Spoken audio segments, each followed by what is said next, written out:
The lake house had to be sold. Jennifer had one weekend to digitize them all. She opened a scan from 1998, her brother's birthday on the dock, a lazy July afternoon. Zooming in, she noticed something odd in the background, a blur near the tree line. She clicked Enhance. The blur transformed into a bobcat, staring directly into the lens, a ghost from the past, finally revealing itself. How many times did we sit on that dock with a bobcat watching? She circled the animal in red, a digital mark that could not be ignored. She held the photograph, the bobcat's shape now impossible to unsee. Around her, dozens of other summers lay in stacks, each one unexamined. Was it in the other photos too? I have to check. She pulled the next file. Summer of 2000. Her niece's first steps on the dock. Again, in the corner of the frame, a tawny shape.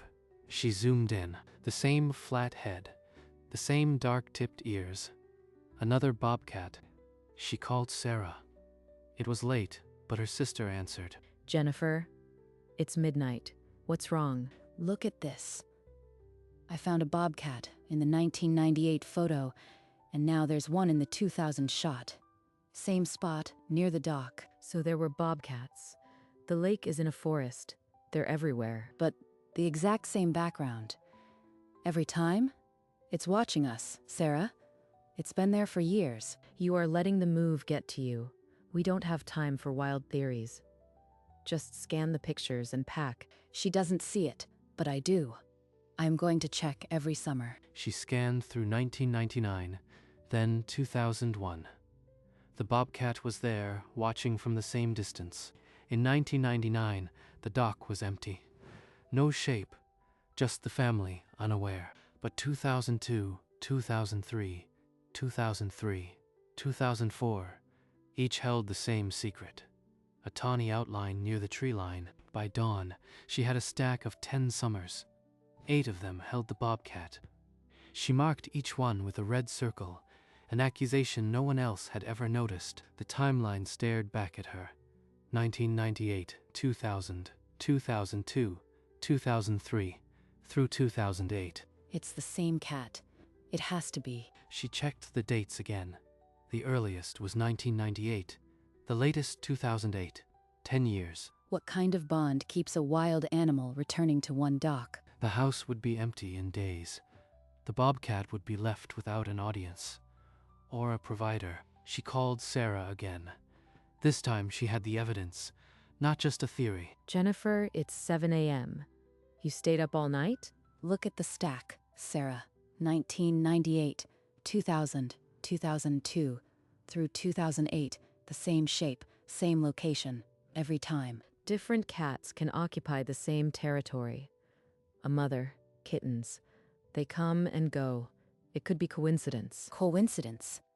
This animal has been watching us for over a decade. I have to know. The house closes in 3 days. We don't have time for a wildlife documentary. She's right about the deadline. But I can't let this go. She opened her laptop and searched for a biologist who studied bobcat behavior. Dr. Elena Marquez, a wildlife biologist at the Regional Conservation Center. Her email was public. I'll send the photos, even if she thinks I'm crazy. She didn't wait for a reply. She opened a wildlife database and typed bobcat lifespan. The facts stung. Bobcats are solitary, fiercely territorial. Their average range is 5 square miles. They rarely share space. In the wild, they live 7 to 10 years at most. 10 years. That's the span of my photos. If it's the same cat, it would be ancient by now. She clicked through academic papers. Territory fidelity was weak. Bobcats abandoned ranges when resources shifted. There was no recorded case of a bobcat returning to the same human structure for a decade. Not without a reason. I sent those photos to a real biologist. She'll think I'm a fool. Then, a notification pinged. Dr. Marquez had replied, "Thank you for your message. I will review the images." She'll confirm it's nothing, just like Sarah said. The next day, a longer email arrived from Dr. Marquez. "Dear Jennifer, I've examined the photos. While the shape is similar, bobcats are not known for long-term site fidelity. It is likely different individuals, but I notice a possible ear notch in some images. If you can provide higher resolution scans, I can check for unique identifiers. Dr. Marquez re-examined the images, circling the faint notch on her screen. She noticed something. An ear notch.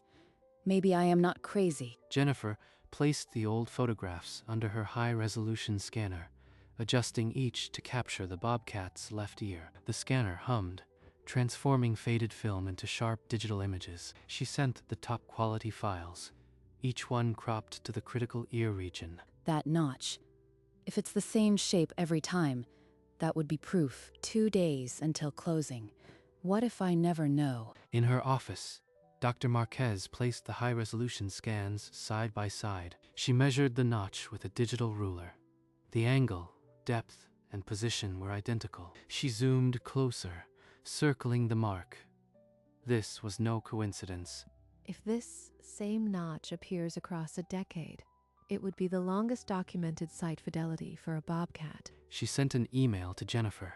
Dear Jennifer, the ear notch is promising. Can you scan any older photos?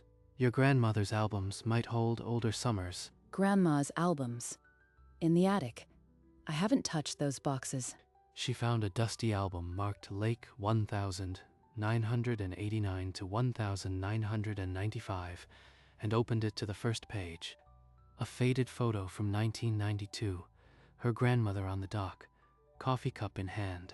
Near the tree line, a shape. It's there. Even then. I need to scan this now. The high-resolution scan from 1992 landed in Dr. Marquez's inbox. She opened it without hesitation.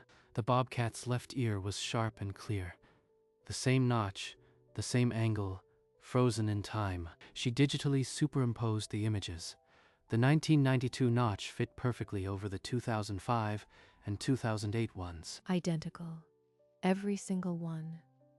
This is the same animal across 13 years. She then examined the spot patterns on the bobcat's shoulder.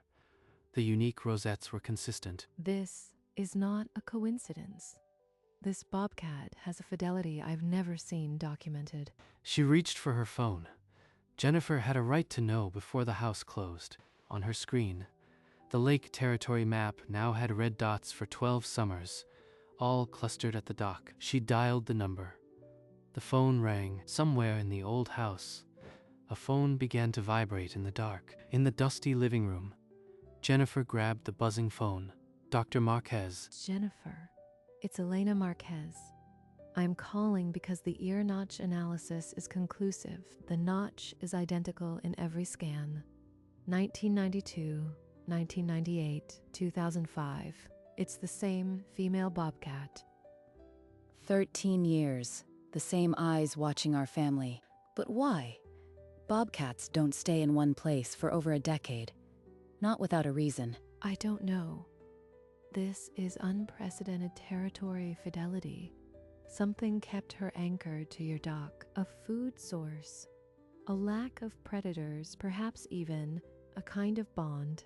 But I can only guess. A bond. The word hung in the air like the morning mist on the lake. A bond. With who? Grandma was out there every morning. She thanked Dr. Marquez, but her mind was already elsewhere, in old photographs and a wooden dock at dawn. After the call, she sat in the dark living room, the phone still warm in her hand. She pulled the stack of photos toward her. The bobcat's shape now felt like a signature, not a mystery. 13 years. You were there for my brother's birthday, my niece's first steps, and we never noticed. A chill traced her spine. The bobcat had been a silent witness to every summer, every joy, every goodbye. Grandma loved this lake more than anyone. She was out there every morning before we woke up. She pictured her grandmother, in the mist, coffee cup in hand, standing alone on the dock. But what if she wasn't alone? What if she had a friend waiting? The idea settled into her chest, like a key turning in a lock. I need to go back to the house. There's something in her things that will explain this. The closing was still 2 days away. She booked a morning train ticket. There was still time. The next morning, Jennifer parked in front of the lake house. The air smelled of wet leaves and abandonment. She walked through the half-packed living room, past shrouded furniture, and climbed the narrow attic stairs. Her grandmother's hope chest sat untouched. She lifted the lid and found a stack of photo albums dated 1983 to 1995. She opened one to a random page.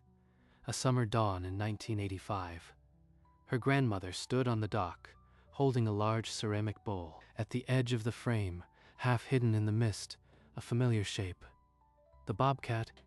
She wasn't just sipping coffee. She was out there every morning. Breakfast for my friend. That's what she called it. The phrase surfaced from childhood, a puzzle piece no one had ever solved.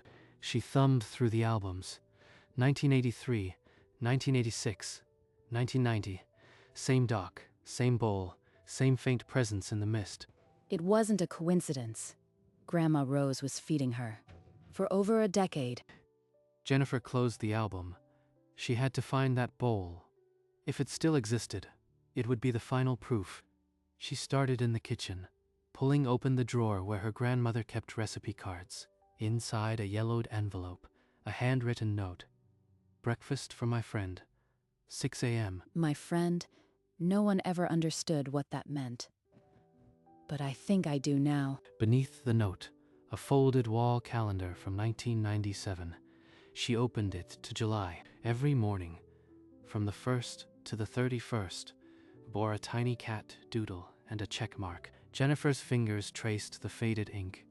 Her grandmother had been faithful to this unseen friend for years. She never missed a day. Rain, heat, old age. She still went to the dock. I am almost certain now, but I need to be sure. Someone else must have seen her. She thought of Mrs. Beckett, the elderly neighbor across the cove who had known her grandmother for decades. If anyone knows the full story, it's her. I am going right now. Jennifer drove around the cove to a small cottage where an elderly woman was rocking on the porch. She climbed the steps. The neighbor's face lit up at the mention of Rose. The old woman told her what she saw every dawn. Rose walking to the dock with a bowl of scraps. And then, from the trees, the same bobcat would emerge year after year. Rose called it her quiet friend. She did it for 15 years. Every summer morning, rain or shine. No wonder the bobcat kept coming back. The neighbor added that after Rose died, the bobcat still came at dawn for weeks, waiting. Even after Grandma was gone, the bobcat still believed she would come back. Jennifer thanked the woman and walked back outside. The lake was calm, but the dock was empty. The house sells in a day. Then there will be no one to leave food, no one to watch for her. I can't just walk away. There has to be something I can do. She returned to the house and walked straight to the old shed behind the kitchen. The door groaned open. In the dim light, her eyes adjusted to the clutter. On a high shelf, half hidden by cobwebs, sat a ceramic bowl. She lifted it down. Claw marks scratched the glaze, the edges worn smooth. This was it, the vessel that had carried breakfast for a wild friend. Jennifer sank onto an old crate, pressing the bowl to her chest. She woke before the sun every day of her old age to feed a bobcat no one else even knew existed. Tomorrow is the last sunrise before the new owners take over. I can't let it pass. She looked out the shed window toward the dark lake. The dock was barely visible in the dusk. I'll go at dawn. I'll bring food, and I'll sit on that dock like she did. At 5 a.m., the house was still dark. Jennifer woke without an alarm, the plan fixed in her mind. She poured kibble into the old bowl, the ceramic cool against her fingers. Outside, the path to the dock was slick with dew. She walked slowly, the bowl cradled in her arms. At the end of the dock, she knelt and set the bowl down exactly where her grandmother always had. Now, I wait. The lake was glass, the tree line a dark wall, no movement. What if she doesn't come? What if the new owner's scent already changed everything? Then, a rustle in the underbrush to her left. She tensed. Don't move. Let the mist hide you. Let her come. Minutes passed. The rustling faded. Dawn light strengthened, but the dock remained empty. Then a tawny shape separated from the tree line, silent as steam rising off the lake. The bobcat stepped onto the wooden planks, her paws leaving no sound. Jennifer saw the ear notch first, the same notch Dr. Marquez had circled in red. The old feline paused 10 feet from the bowl, her chest barely rising with each cautious breath. Jennifer didn't blink. Her hands stayed locked around her knees. She's deciding. If I move now, 30 years of habit could vanish in a heartbeat. The bobcat dipped her head toward the bowl, then lifted it again, staring directly into Jennifer's face. Recognition flickered in those amber eyes. Not fear. Something quieter. Neither moved. The mist curled around the dock like breath held too long. She knows the ritual. She just doesn't know me yet. Slowly, Jennifer uncurled her legs and rose to her feet. The bobcat's amber eyes tracked her movement, but the animal didn't flinch. She retreated to the house, each step a silent apology, until the kitchen door clicked shut and she was inside. She pressed her palms to the cold glass. Through the dusty pane, the dock was now a theater. The bobcat circled the bowl once, twice, then lowered her head. The tip of her tail twitched. For a long moment, she just stared at the food. Then, at the empty spot where an old woman used to kneel. A low chirp, not a meow, something wild, escaped her throat. Then she began to eat, the kibble cracking between her teeth. She's eating for Rose. She doesn't know me, but she still trusts this bowl. Jennifer's hand flew to her mouth, the sob a hot puff against the glass as tears traced her cheeks. I should have known. All those mornings, Grandma wasn't alone. She was keeping a promise. For one more dawn, the ritual held, bridging years of silence with the simple crunch of dry food. When the bowl was empty, the bobcat lifted her head, gazed once more toward the house, then melted back into the tree line. Jennifer walked back out onto the dock, the planks still cool under the strengthening sun. She knelt at the end and lifted the empty ceramic bowl into her hands. Still warm from her breath, she really came. She looked at the spot where her grandmother would have knelt, and could almost see her there. Thank you, Grandma, for the friend who waited for you every morning. She stayed until the sun fully cleared the trees, the bowl a quiet anchor in her lap. The house will sell. But that ritual was never about the property. It was about her. She rose and walked back toward the house, the bowl still cradled against her. The kitchen door clicked shut. She leaned against it, and a small, genuine smile broke through. By early afternoon, the living room held only a few taped-up boxes and a silence that needed no furniture. Into the last box, she placed the ceramic bowl, still smelling faintly of kibble, and the framed photograph of Rose on the dock. She added the handwritten note and the old calendar, then sealed the flaps and wrote Lake House across the top. Everything that mattered fit inside a single carton. She lifted the box and turned in a slow circle, taking in the bare walls and the dusty floorboards. Only echoes remained where voices had once filled the summers. She walked to the kitchen door, the same door she had leaned against that morning with the bowl in her hands. Through the window, the lake shifted under a pale sky. The empty dock, a lonely hyphen across the water. Goodbye, quiet friend. I hope someone else leaves you breakfast. She stepped outside, pulled the door shut, and heard the lock click for the final time. At her car, Jennifer opened the trunk and pulled the ceramic bowl from the lake house box. From a small bag, she poured the last of the kibble, just enough to fill the worn hollow. She walked the path one more time, the bowl heavy but her steps light. At the end of the dock, she knelt and set the bowl in the exact center. The bowl sat alone against the weathered wood, a small monument to a secret friendship. This isn't goodbye. It's just the end of my watch. She straightened, her eyes sweeping the tree line one last time, and finding only the stirring of leaves. She walked back to the car without looking back. The engine started, and the gravel crunched under the tires. The dock shrank in the rearview mirror until it became a thin line of wood on a sheet of glass. But the bowl remained, holding its offering. a promise that the morning ritual still belonged to someone. As the car gained speed on the gravel, Jennifer lifted her eyes to the rearview mirror. The lake house was a pale speck now, but at the tree line a shape stood motionless. The bobcat. The same ear notch, the same patient amber eyes, fixed on the departing car. For one frozen second, the bobcat was exactly as she had been in 100 forgotten photographs, a silent witness at the edge of the frame. She came to watch me leave. She doesn't know the house is sold. She only knows that someone came this morning. A slow smile broke through Jennifer's tears. She didn't blink, letting the image burn itself into memory. The car rounded a bend, and the mirror filled with oaks.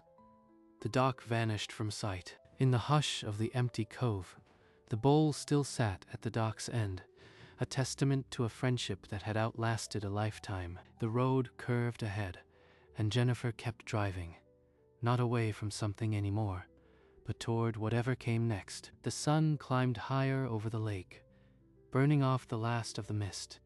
The bowl sat as it always had, small and quiet against the weathered wood. Just before the bowl, a single bobcat paw print remained, pressed into the morning dew.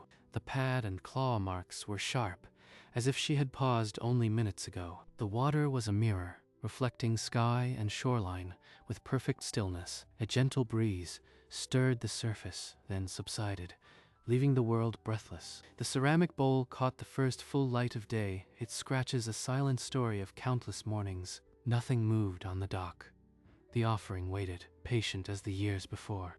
The lake held the image of the bowl in its reflection, as if unwilling to let it go, and the bowl remained, a promise that the morning ritual still belonged to someone, even in her absence.